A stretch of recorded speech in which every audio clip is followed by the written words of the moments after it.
Hello, Terri Murphy here of Young Artists Family Workshops, where we invite both children and adults to join us. Today we're going to do a program called Tiny Watercolor Birds.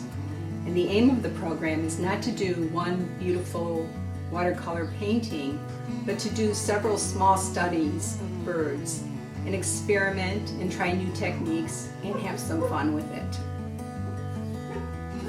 So,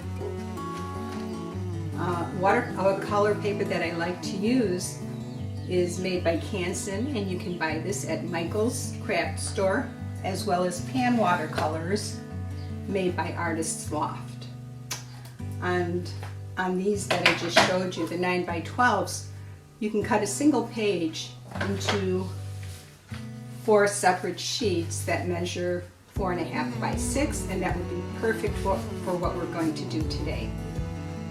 I know that some of you might not have watercolors at home, so feel free to join us doing it in colored pencil. Also, in the description of this video, I will have a link for this sheet of samples of birds, and you can also find your own photos. But I would suggest that you look for very simple birds with simple backgrounds, roundish type of birds, and we will discuss how we're going to handle them in watercolor. So join us for watercolor birds. Let's make a flock of them. I hope you'll have fun.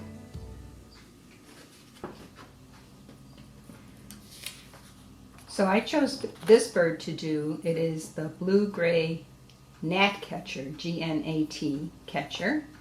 I suppose it catches gnats.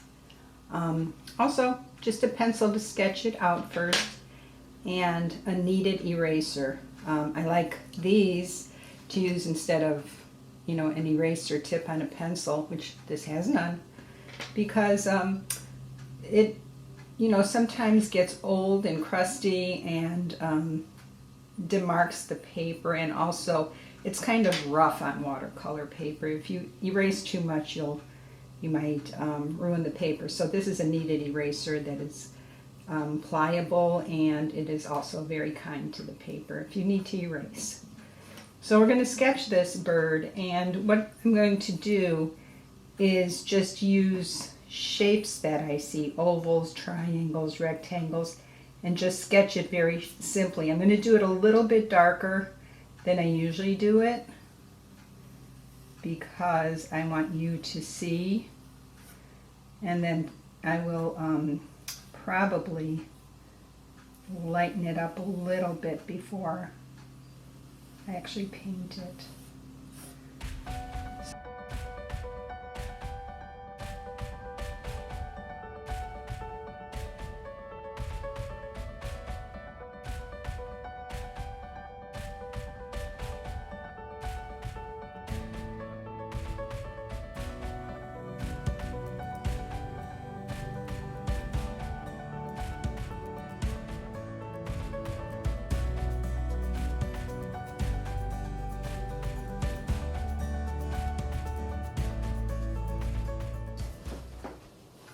Okay, so here's the setup for painting the bird.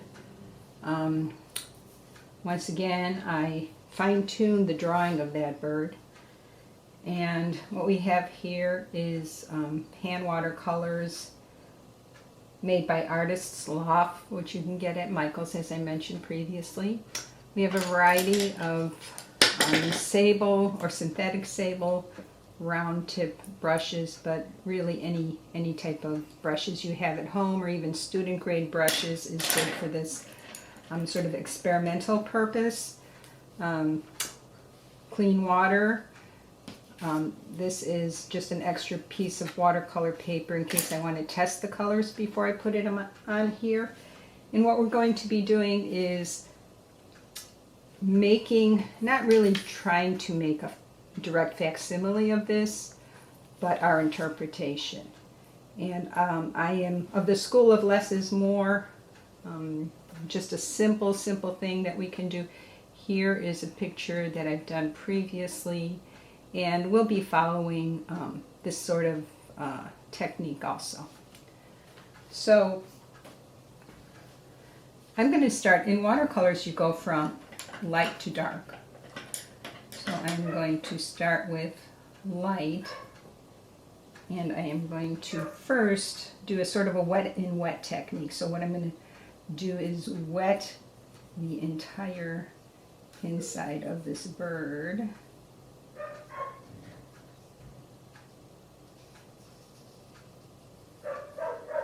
Because I plan on adding a color here, and I want the color to sort of spread and not have a hard line to it. So this is what we do in order to achieve that. It's a bluish bird, but I am going to add yellow because there are yellow overtones in it. So it's my dog outside wanting to get in, but she's going to have to stay outside for a while. And now that our brush is loaded with pigment, I'm just going to go here and add the yellow where I see it. And it'll spread on the paper a little bit. And we're going to leave it at that. You can help it along in the spreading just by touching it and moving it around a bit. Okay. And leave it at that. Now while that's drying, you can paint other portions of this. So I'm going to avoid this area altogether because I don't want to disturb this, and I'm going to paint the twig. And there's not a green here that I really like, so I'm going to make my own color green and add to it.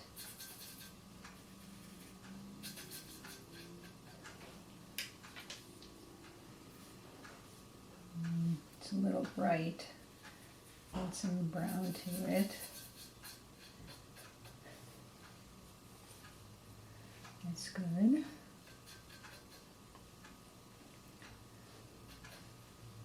So,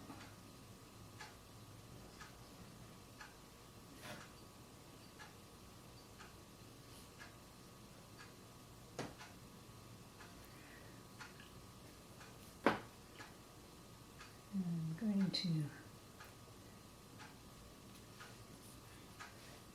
just sort of repeat this yellow down here. Kind of like doing that. Bringing that in and back to the green. So sort of a wet in wet technique there.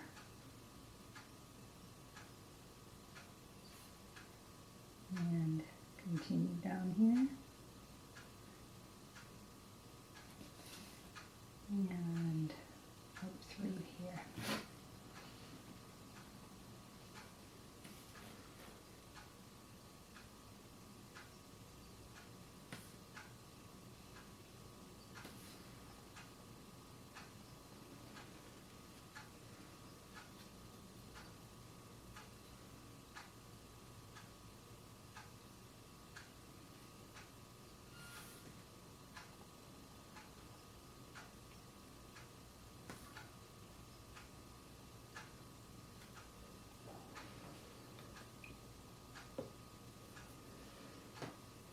And then always nice to make the leaves a little bit of a different color.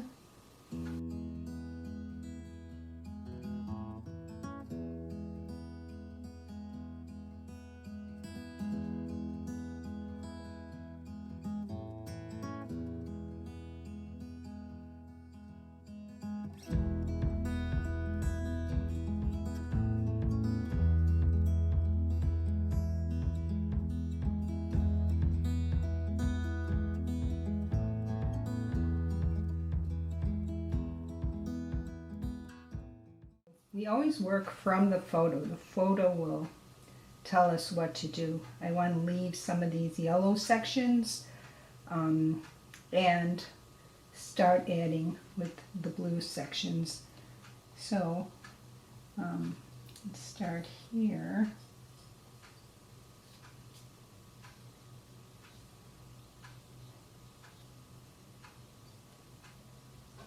being very careful because there's a whiteness to this area that I want to leave white.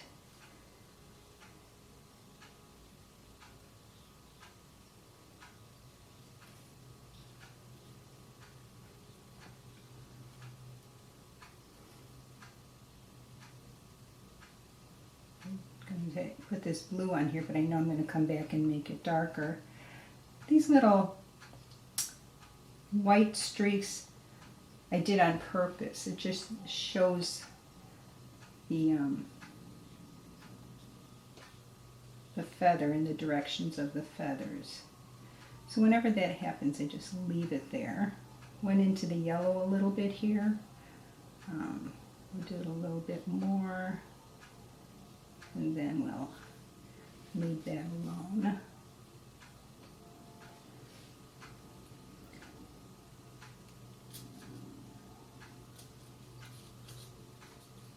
So you can see this, I'm almost using it as a palette to mix my colors right here. It's going to be a little darker area that I'll go back and darken, but right now leaving it light.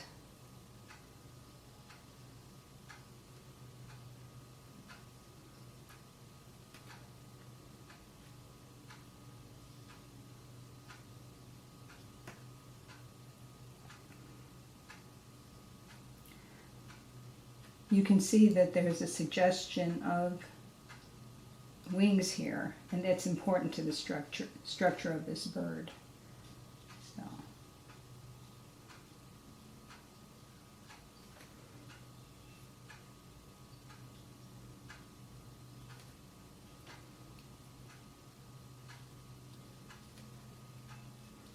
Go back and get some more. So as I said before, I'm not looking to duplicate what I see here, but rather add my own take on it.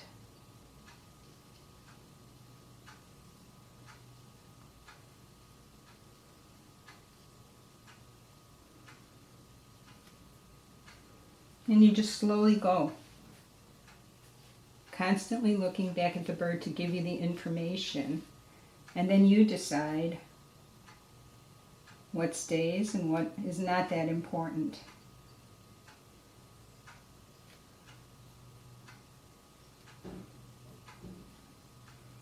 I'm going to just, as I drew each toe separately, I am also painting each toe separately. And same here.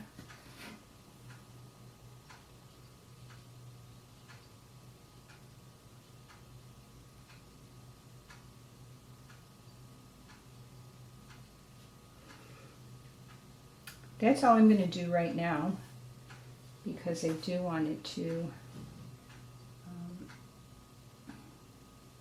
just add in a few things here.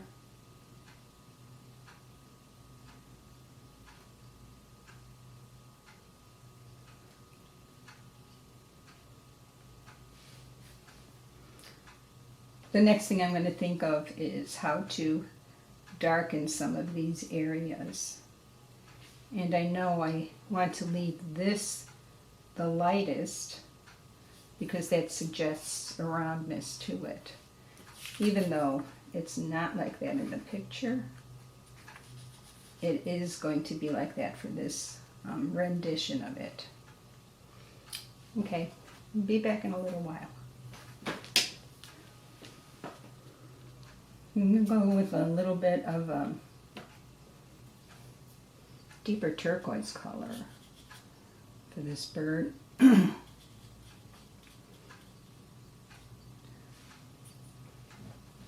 Kind of going to medium tone right now, and still not putting in, still doing sort of a wash with it.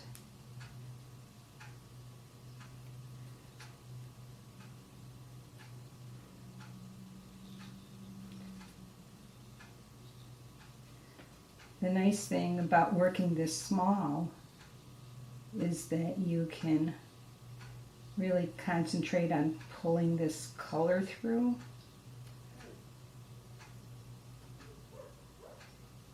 And just working very deliberately.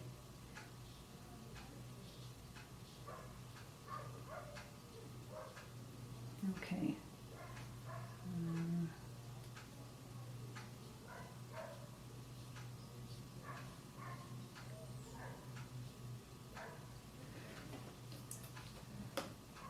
You see this hard line here?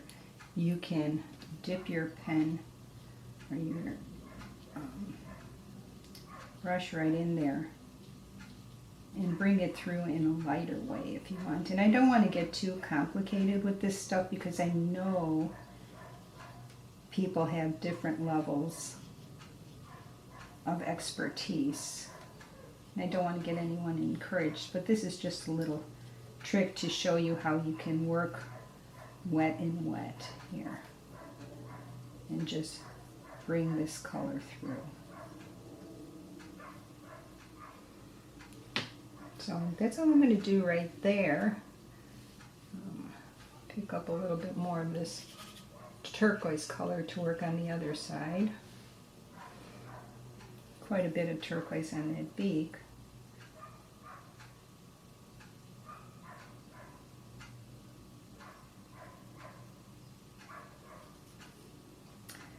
Leave it at that.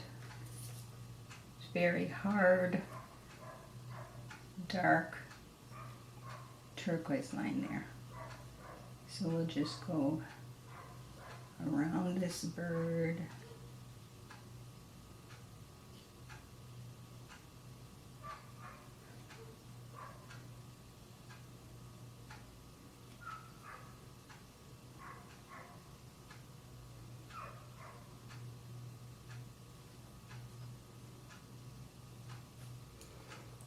Once again, how I showed you before, we're just going to lighten it up here. Sometimes as soon as you do it, you in your mind you say, oh, that's a little hard of an edge. So while it's still wet, you can go and adjust it. Once it's dry, you know, there is a technique of re-wetting your brush and trying to lift things up, but that sometimes can backfire on you. So we try and do it while we can. Now this tail looks like there's no blue in it, but I like a little bit of blue. So we're just going to put a little blue, knowing I'm going to add some brown to it later. And then we are going to go straight to the legs. I'm going to change brush for the legs because it's a same color, smaller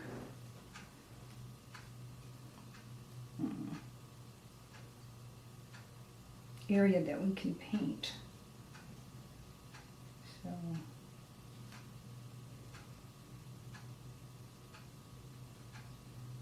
when you look at the detail in the legs, you will see that light is hitting it a certain way, leaving some light spots to it. So I'm just trying to do that in paint very simply and then leave it alone. Same thing with the other side, and I'll probably go back into it with the dark brown.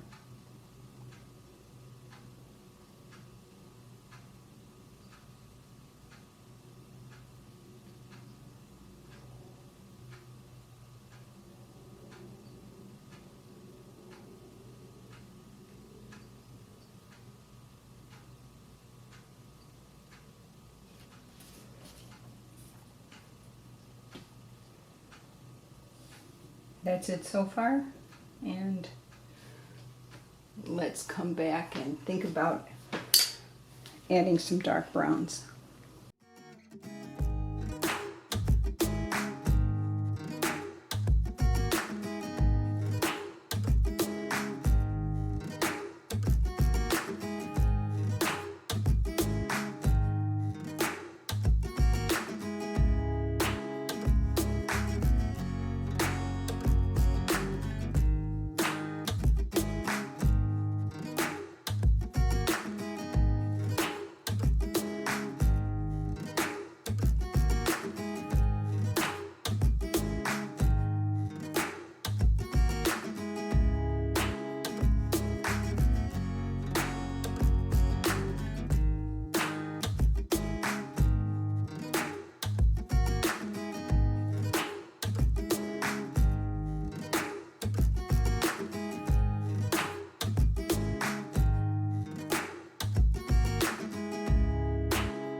hope you had fun with tiny watercolor birds and that you were able to make a flock of your own. Send us your samples and we'll be sure to put it on the library's social media. Hope you had fun and join us again for Young Artists Family Workshop. Bye!